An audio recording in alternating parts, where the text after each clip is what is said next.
The press launch of the St. Lucia Cannabis Commission was intended to formally introduce to the public the body formally tasked with exploring the establishment of the legal regulatory framework for a cannabis industry in St. Lucia. The commission, set up by the Ministry of Commerce, will look at the viability of a commercially regulated industry for recreational use, medical research, and other purposes. Pro-ganja groups like the Cannabis Movement want a regime where cannabis consumption is treated as a public health issue and not a law enforcement and criminal justice matter. Chairman, Attorney at Law, Michael Gordon QC, says the commission is mandated to submit a report to the government by the end of the year.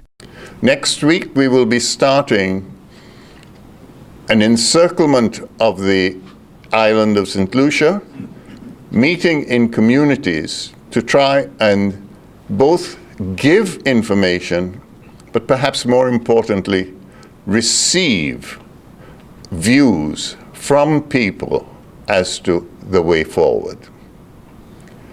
It's exciting. It's possibly profitable for the government. Most importantly, the Commission wishes to ensure that farmers, small farmers, are the substantial beneficiaries of any change that may come about. The authorities plan to establish subcommittees, engage in public consultation, prepare a draft policy framework, and ultimately present that outline to Cabinet for approval. Scientific research and data. In fact, scientific evidence can now prove, or rather disapprove, most of the popular beliefs and perceptions on cannabis. There is overwhelming empirical evidence illustrating the positive impacts of a well-regulated cannabis industry. We must therefore position ourselves to take advantage of the transformative economic benefits in the industry, given the investment potential and consequential positive impact on GDP.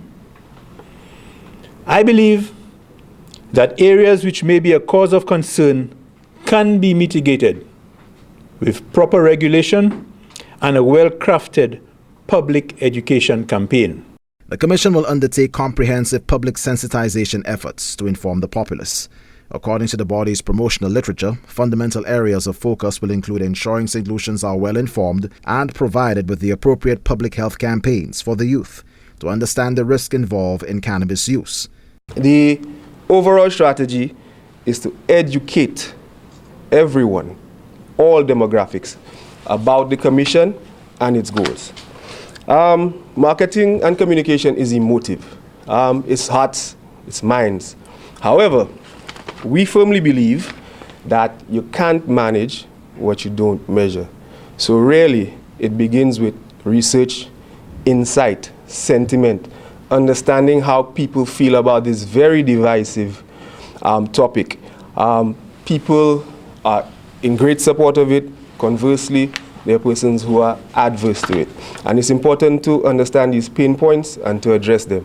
The retail cannabis industry is taking shape around the globe, including in the U.S., where marijuana is legal in some states but outlawed at the federal level.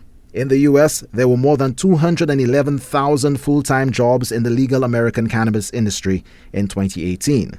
The U.S. added 64,389 full-time legal cannabis jobs in 2018.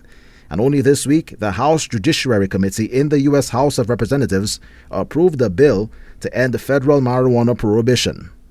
Winston Springer Jr., HTS News Force.